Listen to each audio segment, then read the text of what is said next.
Hello student, welcome to my YouTube channel Ram Prasad Singh Joya. आपका हमारे channel में स्वागत है। हमारे द्वारा आपको SSC bank, REET, patwari, LDC, RRB, जयन, Delhi metro rail corporation, police, high court सभी गवर्नमेंट एग्जाम की तैयारी कराई जाती है। आप हमसे विभिन्न माध्यमों से जुड़ सकते हैं, जैसे फेसबुक, इंस्टाग्राम, ट्विटर, व्हाट्सएप के जरिए आप अपनी राय दे सकते हैं, अपने सुझावों को हमसे शेयर कर सकते हैं। आज हम पढ़ेंगे राजस्थान के मध्यकालीन इतिहास के बारे में, जिसमें प्रतिहार राजवंश के बारे में, यानी कि आपके गुर्जर जाति के बारे में, कैसे गुर्जर यात्रा प्रदेश यानी कि उनका राजस्थान में हमारे इतिहास रहा है, कैसे प्रतिहार राजवंश की स्थापना हुई। राजस्थान के कंपटीशन एग्जाम में इस पर कई टॉपिकों पर क्वेश्चन बनते हैं कि राजस्थान के इतिहास में प्रतिहार राजवंश की स्थापना कहाँ हुई, कौन कौन से प्रदेश इसमें सम्मिलित है, किन किन व्यक्तियों का इनका भी योगदान रहता है, राजस्थान में इतिहास में इनकी क्या भूमिका है। इससे जुड़े कई टॉपिकों पर आज अध्ययन करेंगे। यदि आप वीडियो पर नए हैं तो चैनल को सब्सक्राइब कर लीजिए, बेल आइकन को प्रेस कर लीजिए ताकि आने वाले नोटिफिकेशन आपको मिलते रहे। तो वीडियो को स्टार्ट करते हैं। आज पढ़ेंगे राजस्थान का इतिहास, प्रतिहार राजवंश। जैसा कि आप चित्र में देख रहे हैं कि राजस्थान में जो गुर्जर प्रतियात्र है, यह बताया गया है कि प्रतिहार राजवंश आपके किस प्रकार हुआ। तो राजस्थान में 6ठी शताब्दी में मारवाड़ में प्राचीनतम समय, यानी कि जो आपके मारवाड़ है, प्राचीन समय में उसे गुर्जर यात्रा प्रदेश के नाम से जाना जाता था। तो 6ठी शताब्दी में मारवाड़ में जो प्राचीन समय में मारवाड़ को गुर्जर यात्रा प्रदेश कहा जाता था। तो डायरेक्ट आपके जीके के क्वेश्चन में पूछा जाता है कि गुर्जर यात्रा प्रदेश किसे कहा जाता है, तो मारवाड़ आपका आंसर आता है। गुर्जर यात्रा प्रदेश के प्रतिहार को गुर्जर प्रतिहार कहा जाता है, यानी प्रतिहारों को ही गुर्जर प्रतिहार कहा जाता है। ये अपनी उत्पत्ति लक्ष्मण से मानते हैं। लक्ष्मण राम के प्रतिहार थे, यानी कि द्वारपाल थे, अतः यह वंश प्रतिहार वंश कहलाता है। तो प्रतिहार वंश की उत्पत्ति के बारे में बताया गया है कि श्री राम के जो पुत्र भाई थे लक्ष्मण, वह द्वारपाल थे प्रतिहार के। तो उसी से जुड़े ये तथ्य है कि ये अपनी उत्पत्ति लक्ष्मण से मानते थे। लक्ष्मण राम के प्रतिहार यानी द्वारपाल थे, अतः यह वंश प्रतिहार वंश कहलाया। मुर्तोन नेणसी ने गुर्जर प्रतिहारों की 26 शाखाओं का वर्णन किया है। मुर्तोन नेणसी के अंदर या उनने गुर्जर प्रतिहारों की 26 जो शाखाएं हैं इसका वर्णन किया गया है। इसमें सबसे प्राचीन मंडोर शाखा है। तो मुर्तोन नेणसी के अनुसार प्रतिहार राजवंश की सबसे प्राचीन शाखा कौन सी है, तो मंडोर आता है आपके। हरिश्चंद्र को गुर्जर प्रतिहारों का आदि पुरुष यानी कि संस्थापक माना जाता है। तो ये आपके क्वेश्चन बनते हैं कि गुर्जर प्रतिहारों में या गुर्जर प्रतिहारों का संस्थापक किसे माना जाता है, तो आपके हरिश्चंद्र आते आपके नाम आता है। तो इस प्रकार आप इसको याद कर सकते हैं कि सबसे प्राचीनतम जो शाखा हो गई मुर्तोन नेणसी के अनुसार वह मंडोर की शाखा है। शाखाओं का अगर वर्णन के बारे में तो 26 शाखाएं हैं मुर्तोन नेणसी के अनुसार। मारवाड़ को गुर्जर यात्रा के प्रदेश के नाम से जाना जाता है। यह अपने आप को प्रतिहार वंश मानते हैं, यानी कि इसको लक्ष्मण श्री राम के द्वारपाल थे। इसी प्रकार ये अपने आप को प्रतिहार के राजवंश मानते हैं। संस्थापक गुर्जर प्रतिहारों का संस्थापक राजा हरिश्चंद्र थे, जिसका रोहिला दी थे आप। अब इसकी उत्पत्ति की अगर बात करें तो उत्पत्ति के बारे में कुछ डिटेल में बातें करते हैं कि राजपूतों की उत्पत्ति की सर्वमान्य सिद्धांत चंदनबाई ने अपने ग्रंथ में कहा है कि पृथ्वीराज राशों के माध्यम से दिया गया है। तो चंदन भाई ने अपने ग्रंथ के अंदर पृथ्वीराज राठौर के माध्यम से इस वंश की उत्पत्ति का बारे में बताया है। पृथ्वीराज राठौर के अनुसार सिरोही के माउंट आबू में स्थित वशिष्ठ मुनि ने अग्नि यज्ञ किया था। तो इसके अनुसार जब पृथ्वीराज राठौर ने सिरोही के माउंट आबू में वशिष्ठ मुनि द्वारा अग्नि यज्ञ किया गया। इस यज्ञ के 4 वीर पुरुष उत्पन्न हुए थे, प्रतिहार, परमार, चालुक्य यानी कि सोलंकी और चौथा है आपके चौहान जिसे चयमान। ये चारों वीरों में 4 वीर उत्पन्न हुए थे। इन 4 वीर पुरुषों की उत्पत्ति राक्षसों के सहारे करने के लिए हुई थी, यानी राक्षसों के संहार के लिए ऋषि मुनि द्वारा यज्ञ किया गया। जो इस यज्ञ से 4 प्रकार की जातियां उत्पन्न हुई या 4 प्रकार के वंश आपके हुए, प्रतिहार, परमार, चालुक्य, सोलंकी और चौहान, जो राक्षसों के वध करने के लिए, श्रृंगार करने के लिए यह यज्ञ किया गया। यहाँ राक्षस विदेशी आक्रमण को कहा जाता है।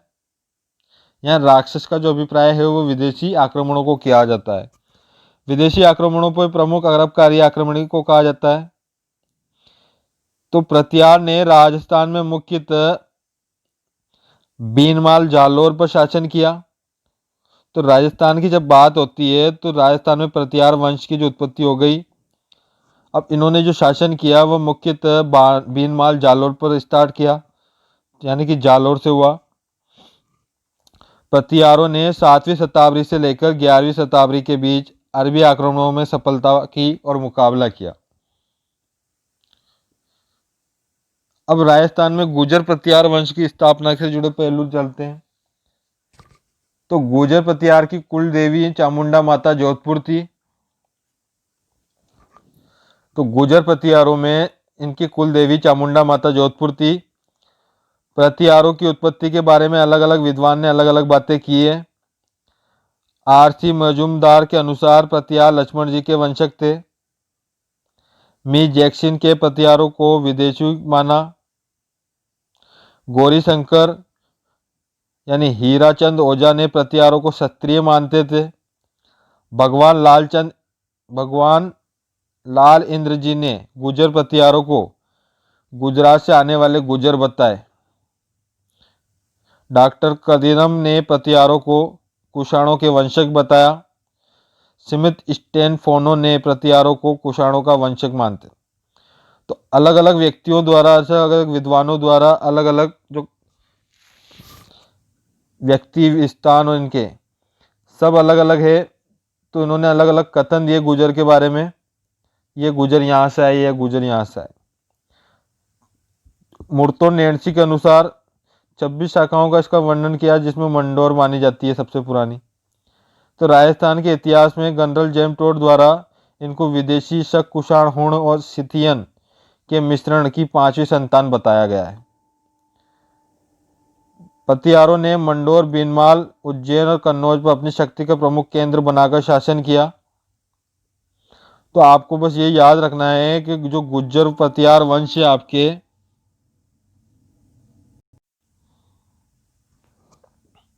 तो प्रतिहारों में आपको याद रखना है कि मंडोर, बीनमाल, उज्जैन, कन्नौज, यानी कि जो गुर्जर प्रतिहार वंश है इन्होंने कहाँ शासन किया कि मंडोर में, बीनमाल में, उज्जैन में, कन्नौज में। ये प्रमुख स्थान है जहाँ पर इन्होंने अपना शासन किया था। अब इनमें जो राजाओं की बात कर लेते हैं कि राजा हरिश्चंद्र मंडोर की स्थापना की तथा प्रतिहार वंश की राजधानी भी मंडोर को ही बना दिया। यानी राजा हरिश्चंद्र द्वारा मंडोर की स्थापना की गई और प्रतिहार वंश की राजधानी भी मंडोर को बनाकर शासन आरंभ किया। हरिश्चंद्र को गुर्जर प्रतिहारों का मूल पुरुष कहा जाता है या संस्थापक कहा जाता है। तो आपके ये हो गया, गुर्जर प्रतिहारों के जो संस्थापक थे वह राजा हरिश्चंद्र थे। दूसरा, हरिश्चंद्र के समय कालीन जो कन्नौज के अयोग्य शासक इंद्रायुद्ध कन्नौज के महान शासक हर्षवर्धन की मृत्यु के बाद बना था। इसके समय बंगाल में पाल वंश की स्थापना गोपाल तथा दक्षिण भारत में राष्ट्रकूट वंश की स्थापना दंती दुर्ग ने की थी। प्रतिहार शासकों में जोड़ प्रतिहार एकमात्र शासक था। जो वीणा वादक था, और इसमें रावल जाति में अपने दरबारी के रूप में नियुक्त किया था।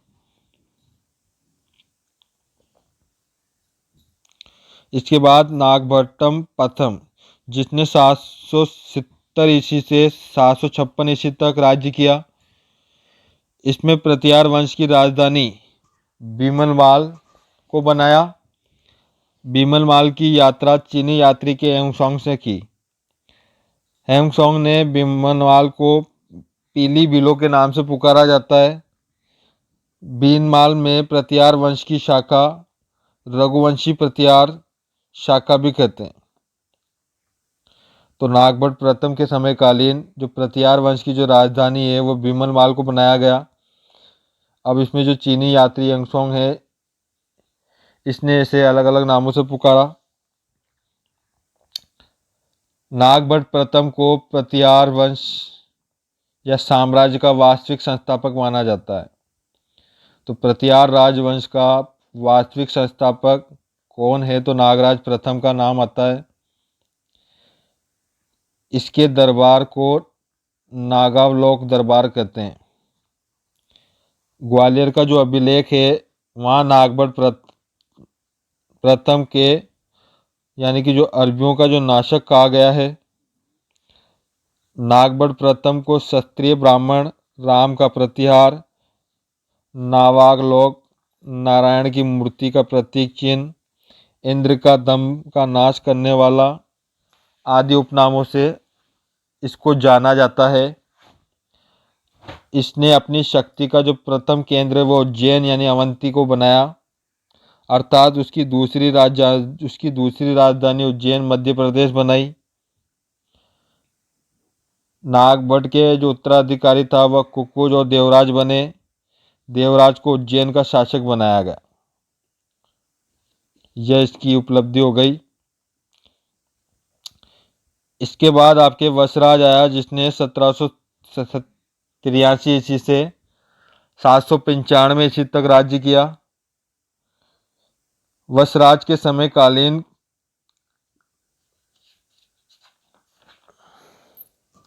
कन्नौज का जो अयोग्य शासक था वह इंद्रयुद्ध ही था।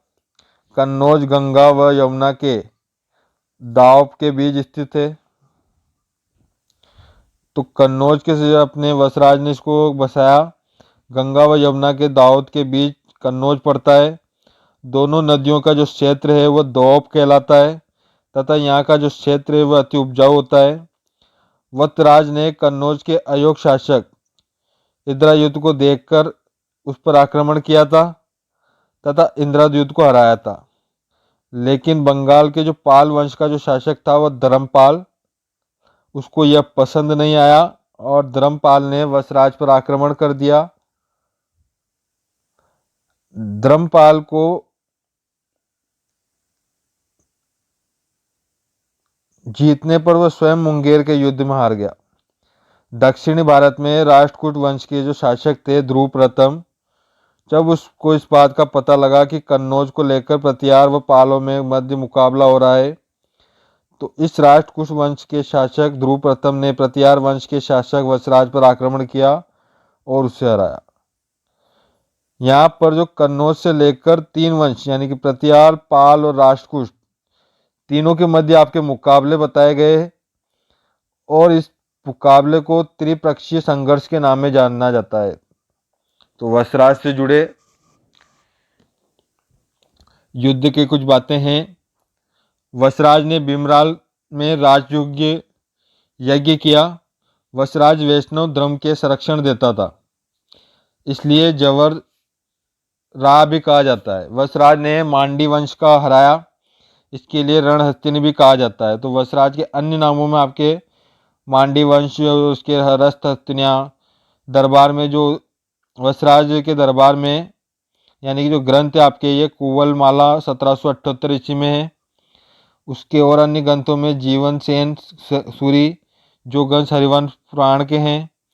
वसराज ने जोधपुर में औसरिया में महावीर स्वामी का मंदिर का निर्माण कराया था, जो पश्चिमी भारत का सबसे प्राचीन जैन मंदिर। तो ये क्वेश्चन आपके बन सकता है यहाँ से कि पश्चिम भारत का सबसे प्राचीनतम जैन मंदिर कहाँ है और किस राजा ने इसे बनवाया, या कौन से राजवंश ने इसको बनाया? तो राजा की बात करें तो वसराज आ जाएगा आपके, और राजवंश की बात करें तो प्रतिहार राजवंश के वसराज, जिन्होंने जोधपुर में ओसिया में महावीर स्वामी का मंदिर बनाया। तो महावीर स्वामी से रिलेटेड जब भी क्वेश्चन बनेगा तो आपके वसराज का नाम आएगा, यानी प्रतिहार राजवंश का नाम आएगा आपके। इसके बाद नागपट द्वितीय की बात करें तो 795 से 833 ईस्वी पर नागपट द्वितीय आया। वसराज व रानी सुंदर देवी का जो पुत्र है वह नागपट द्वितीय था, जिसने 806 से 808 ईस्वी तक राष्ट्रकूट वंश की साथ शक गोविंद तृतीय से युद्ध किया और नागपट द्वितीय की पराजय हुई। कन्नौज के शासक चंद्रायुद्ध को हराकर कन्नौज पर अधिकार किया और अपनी राजधानी बनाया। इसके साथ ही पतियारों ने कन्नौज शाखा आरंभ कर दी। नागपट द्वितीय ने बंगाल में शासक धर्मपाल को पराजित कर मुंगेर पर अधिकार कर लिया था तथा अरबी आक्रमणों को रोका था। नागपट द्वितीय ने परम भट्ट नाटक महाराजाधिराज परमेश्वर की उपाधि धारण की है। त्रिपक्षीय संघर्ष समाप्त होने का जो श्रेय है वह नागभट्ट को दिया जाता है।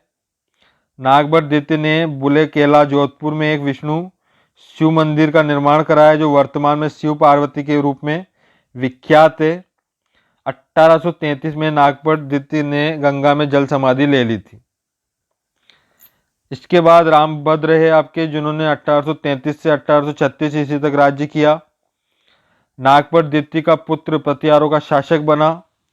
रामभद्र ने समय मंडोर में प्रतिहार स्वतंत्र हो चुके थे और इनके शासनकाल में विशेष उपलब्धियां हासिल नहीं है। इन्होंने पालों के विरुद्ध हार का सामना करना पड़ा था। इसके बाद आपके आता है मीर भोज प्रथम, जो 1836 से 1890 के लगभग 89 के लगभग इन्होंने राज्य किया। यह रामभद्र का पुत्र मीर भोज प्रथम था। यह 1836 में प्रतिहारों का शासक बना। इनकी माता का नाम अप्पा देवी है। मीर भोज उत्तर भारत के समय सबसे शक्तिशाली शासक था। तो सबसे शक्तिशाली शासक जो प्रतिहार वंश का था, तो इसके द्वारा उत्तर भारत का सबसे शक्तिशाली शासक कौन था? तो मीर भोज का नाम आता है। इन्होंने ग्वालियर के शिलालेख प्रशिक्षित से मिलती है, जिसकी जानकारी सुलेमान अरबी यात्री सुलेमान देता है कि सुलेमान ने मीर भोज को इस्लाम का सबसे बड़ा शत्रु, अरबों के प्रति शत्रु भाव रखने वाला बताया गया। तो मीर भोज को इस्लाम का सबसे बड़ा शत्रु, अरबों के प्रति शत्रु भाव रखने वाला बताया गया है। यह एक अरबी यात्री सुलेमान के कथन से बताया गया है। मिहिर भोज वैष्णव धर्म संरक्षण था। भगवान विष्णु की उपासना करता था, इसलिए वह आदिराव व प्रभास पाटन आदि उपाधियों से विभूषित किया गया था। मीर भोज के पिता रामभद्र की हत्या का शासक बना। मीर भोज के इतिहास में प्रतिहारों की प्रीत हत्या कहा जाता है। इस राष्ट्रकूट वंश का जो शासक कृष्ण तृतीय को हराकर मालव पर अधिकार कर लिया। इसने पाल वंश के जो शासक देवपाल विग्रहपाल को हराकर कन्नौज पर पूर्णतः अंतिम रूप से अपना अधिकार जमा लिया था। मीर भोज के समय चांदी व तांबे के सिक्के मिलते थे। इन सिक्कों पर यह श्रीमद आदिवीरराव शब्द अंकित करता था। विक्रम अभिलेख यूपी के अंदर मीर भोज को संपूर्ण पृथ्वी को जीतने वाला बताया गया है। इससे जुड़ी अगर रोचक बातें के बारे में बात करें तो सुलेमान ने इसे प्रतिहार पाल वंशकों के समय आर्थिक, सामाजिक व राजनीतिक स्थितियों का वर्णन किया है। मीर भोज को बरुआ भी कहा जाता था तथा हिंदुस्तान में काफिरों का देश बताया गया है। तो ये इसके स्मरण तथ्य है।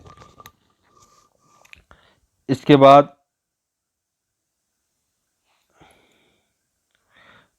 महेंद्रपाल आया।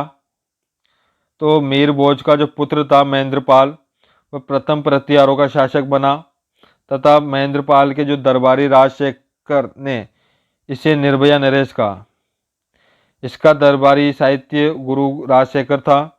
महेंद्रपाल प्रथम ने गरम, कपूर मंजरी, काव्य मीमांसा, बाल्य रामायण, बाल्य महाभारत तथा हर विलास, ये आपके इसके दरबारी वो थे साहित्यकार। महेंद्रपाल को रघुकुल, चूड़ामणि, निर्भयराज, निर्भया नरेश, महिषपाल तथा महेंद्र युद्ध आदि नामों से इसको पुकारा जाता है। इसे परम भट्टनागर, परम भागवत, परमेश्वर आदि उपाधियां इसने धारण की है। महेंद्रपाल प्रथम के पश्चात इसका पुत्र भोज द्वितीय राजा बना, लेकिन इसकी कोई विशेष उपलब्धियां नहीं है। 1914 में उसके सौतेले पुत्र भाई महिपाल प्रथम ने उससे राज्य छीन लिया। जो इतिहासकार BN पाठक ने अपनी ग्रंथ उत्तर भारत के राजनीतिक इतिहास में प्रत्याश शासक महेंद्रपाल प्रथम को हिंदुस्तान भारत का अंतिम महाराजा, हिंदू सम्राट माना गया है। यानी कि इसको महेंद्रपाल को अंतिम राजा के रूप में माना गया है। इसके बाद महिपाल प्रथम है जो गुर्जर प्रतिहारों का अंतिम प्रभावी राजा था। महेंद्रपाल प्रथम शासक प्रतिहारों का पतन शुरू हुआ। महियार प्रथम को राजशेखर ने आर्यावर्त महाराधिकार रघुवंश मुकुटवती नाम से पुकारा गया है। इसको विनायकर पाल, हेम्पर पाल के नाम से जाना जाता है। इसके बाद महेंद्रपाल द्वितीय यानी कि महेंद्रपाल के बाद महेंद्रपाल प्रथम की प्रधानता उसके पुत्र जो उसके महेंद्रपाल द्वितीय को गद्दी पर बैठा। इसके बाद देवपाल राजा बना। इसके समय चंदेलों ने स्वतंत्र राज्य बना लिया। विजयपाल के समय गुजरात के जो चालुक्य राजा थे उन्होंने अपना स्वतंत्र बना लिया और राजपाल शासक बना। राजपाल आया। राजपाल ने समय महत्वपूर्ण गजनी पर कन्नौज पर आक्रमण किया, जिससे डरकर राजपाल कन्नौज छोड़कर भाग गया। राजपाल की कायरता के कारण भारतीय राजाओं ने संघ बनाकर इसे मारा और इसके बाद त्रिलोकपाल पान प्रतिहार का शासक बनाया गया। जब महत्वपूर्ण गजनी ने आक्रमण नहीं झेल पाया तो यशपाल प्रतिहार वंश का अंतिम शासक बना। प्रतिहारों के साम्राज्य में 1093 ईस्वी में इसका पतन हो गया। 11वीं शताब्दी में कन्नौज पर गढ़वाल वंश ने अपना अधिकार स्थापित कर लिया। तो ये जो गुर्जर प्रतिहार है या प्रतिहार राजवंश है, इनके मध्यकालीन इतिहास में इनका कुछ ना कुछ योगदान रहा है। हालांकि ये इतने शक्तिशाली और संघर्षपूर्ण नहीं रहा, मैं कुछ है इसमें आपके जो उससे जुड़े पहलू आपके पूछे जाते कि गुर्जर यात्रा का कुछ योगदान है आपके राजस्थान के अंदर। इससे अन्य जो मध्यकालीन इतिहास में आपके हैं कि जैसे गोहिल राजवंश, महाराणा प्रताप से जुड़ी आत्मकथाएं, राजस्थान में अजमेरों के चौहान, आमेर के कछवार वंश, इसके अलावा आपके गोहिल राजवंश, जोधपुर के राठौर, इन सभी की वीडियो डिस्क्रिप्शन में लिंक आपको मिल जाएगा। आप वहाँ से राजस्थान के जो अन्य है आपके राजपूत राजा हैं उनकी जीवन की गाथा और उनके बारे में संपूर्ण विश्लेषण आपको मिलेगा, जिसका लिंक वीडियो डिस्क्रिप्शन में है आपके। वहाँ जाकर आप अन्य वीडियो देख सकते हैं या राजस्थान के मध्यकालीन इतिहास के अन्य पाठों को आप वहाँ जाकर अपने देख सकते हैं। हमारी ऑनलाइन क्लासों से भी आप सीधे जुड़ सकते हैं। इसके लिए चैनल को सब्सक्राइब करें, बेल आइकन को प्रेस करें। साथ ही वीडियो, लाइव असाइनमेंट क्लासें ये आप देख सकते हैं। इसके अलावा assignment booklet, PPT note, e book, test material according your exam, सभी कंपटीशन एग्जामों के लिए PPT नोट्स, ई बुक आपको प्रोवाइड कराए जा रहे हैं। Online test series, online test material, offline दोनों ही आपको देखने को मिल सकती है। Video notes, PPT, assignment booklet घर बैठे मंगाने के लिए फिक्स MRP रखी गई है। इसके अलावा आप वीडियो को फ्री वॉच करने के लिए वीडियो चैनल को सब्सक्राइब करें, जहां आपको ऑडियो वीडियो लाइव टेस्ट देखने को मिलेंगे। आप हमारी वीडियो को लाइक शेयर सब्सक्राइब करना ना भूलें। चैनल को सब्सक्राइब करें, बेल आइकन को प्रेस करें। हमारे द्वारा आपको SSC bank, REET, patwari, LDC, RRB, जयन, कर्मचारी चयन आयोग, टीचर, व्याख्याता, वरिष्ठ अध्यापक, रीट, पटवारी, एलडीसी, ग्राम सेवक, हाई कोर्ट, सभी गवर्नमेंट एग्जाम की तैयारी आपको एक डिजिटल प्लेटफॉर्म पर उपलब्ध कराई जाती है। चैनल को सब्सक्राइब कर लीजिए, बेल आइकन को प्रेस कर लीजिए ताकि आने वाले नोटिफिकेशन आपको मिलते रहे। Thank you so much. तो आप आशा करता हूँ राजस्थान के मध्यकालीन इतिहास में गुर्जर प्रतिहार के बारे में आपने जाना होगा। वीडियो को देखते रहें और हमारे चैनल को सब्सक्राइब करना न भूलें। Thank you so much.